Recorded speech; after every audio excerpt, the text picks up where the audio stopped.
je suis Mojgan Tashveri. J'ai créé le restaurant Mojgan où je propose des spécialités iraniennes. Aujourd'hui, je suis très heureuse de vous faire découvrir l'un de mes plats préférés, issu de mes racines, plus précisément de ma ville natale, Shiraz, l'une des plus belles villes du monde. Ce plat s'appelle eshkene, c'est une sorte de soupe très facile à faire et à réaliser. Je vous propose de me suivre en cuisine.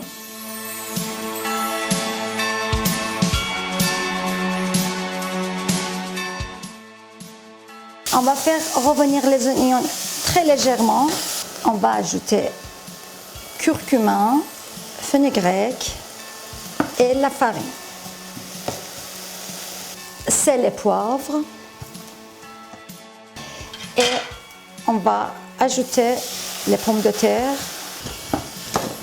On va recouvrir avec d'eau.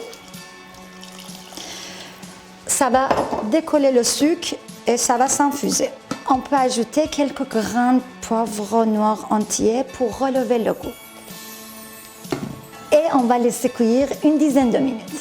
Ensuite, on va casser l'œuf, un par personne normalement, et on va laisser cuire en fonction de la texture qu'on voudra. Par exemple, pour un œuf poché, 3 minutes, pour un œuf mollet, 6 minutes et pour un œuf dur, 9 minutes. La cuisson est terminée, on va le dresser.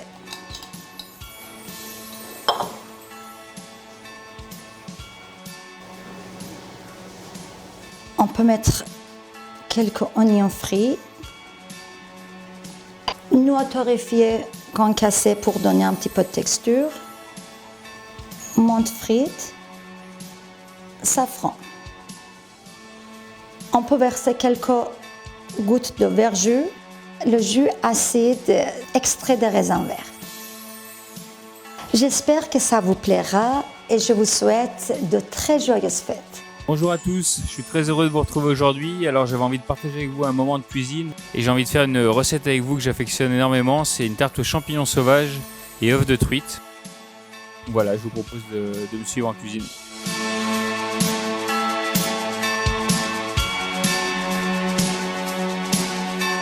Donc on va mettre d'abord les farines. On va ajouter une belle poignée de sel et puis on va ajouter le beurre.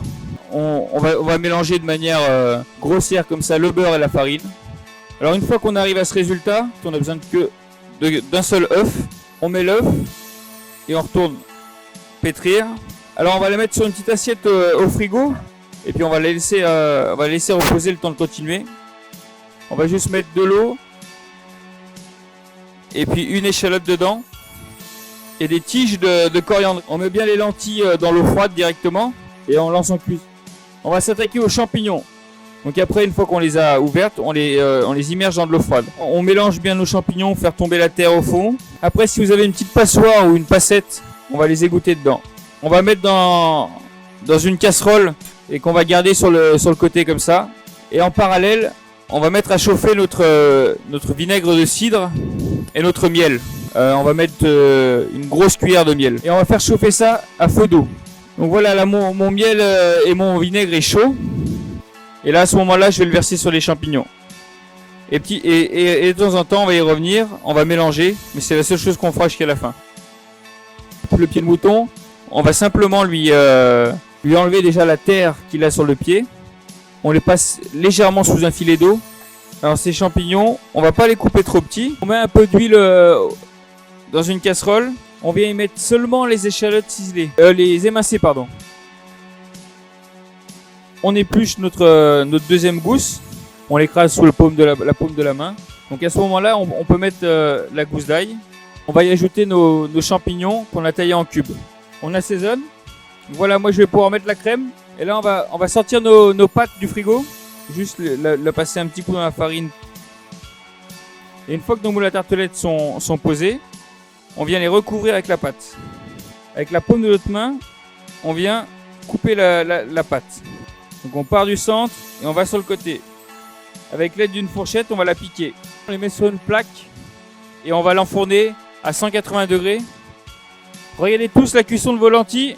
Je vais les égoutter parce que je vais stopper la cuisson et on va les laisser tiédir comme ça, refroidir sur le bord. On va ciser les coriandres et du coup on va les mettre dans notre appareil à champignons à la crème. Donc je le nettoie comme tout à l'heure. Vraiment libre à vous sur le taillage. Dans une poêle, on va mettre ce que vous souhaitez, beurre ou huile. On va pouvoir égoutter les premiers champignons qu'on a fait en pickles.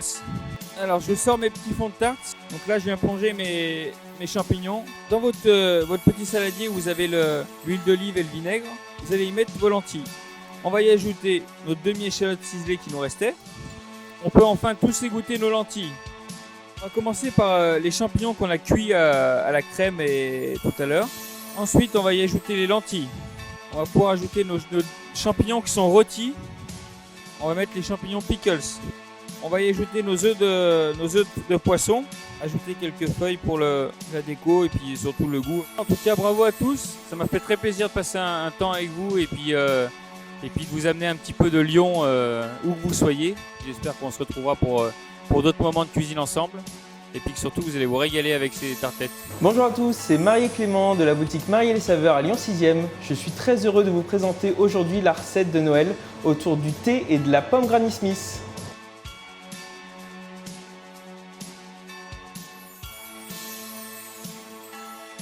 On commence par mettre notre crème dans notre casserole, le sucre ainsi que le thé de Noël. Je mets tout ça à chauffer sur ma plaque jusqu'à ébullition. Entre temps, je prends ma gélatine et je la mets à tremper dans de l'eau froide. Une fois que ma crème sera à ébullition, je coupe ma plaque, je mets une assiette dessus et je laisse infuser pendant 2-3 minutes. En attendant, je vais passer à ma vinaigrette de pomme Granny Smith. Je découpe ma pomme en brunoise, c'est-à-dire des tout petits dés. Je les réserve dans un petit ramequin. Je vais agrémenter avec un petit zeste de citron, un petit peu de raisin sec. Pour ma vinaigrette, je vais ajouter un petit peu d'huile d'olive. Ma vinaigrette est prête. Je vais maintenant chinoiser ma panna cotta. Et maintenant, j'ajoute ma gélatine que je presse bien dans l'eau. Je mélange à l'aide d'un petit fouet. Avec une louche, je viens remplir mon assiette ou mon ramequin. Et je réserve au frigo pendant à peu près 1 à 2 heures. On va préparer la crème montée à la mascarpone et vanille. Je prends ma crème, je la verse dans mon batteur, je mets ma mascarpone, mon sucre glace et ma vanille. Je mets le tout à monter à l'aide d'un fouet. À l'aide d'une corne, je vais mettre ma crème dans ma poche. Alors maintenant, on va passer au dressage. On a notre panna cotta, notre crème et notre vinaigrette qui est prête. On n'a plus qu'à y aller. Et avec ma crème dans ma poche, je vais réaliser des petites pointes. Maintenant, je passe à ma vinaigrette. Je la dispose entre mes poings. Je décore avec des petits bâtonnets de pommes. Pour finir mon dressage, je viens décorer avec des petites herbes qu'on appelle de l'astina, du cresson, avec un petit goût anisé. J'espère que ça vous a plu, que vous allez pouvoir réaliser cette recette chez vous. Je vous souhaite de très bonnes fêtes.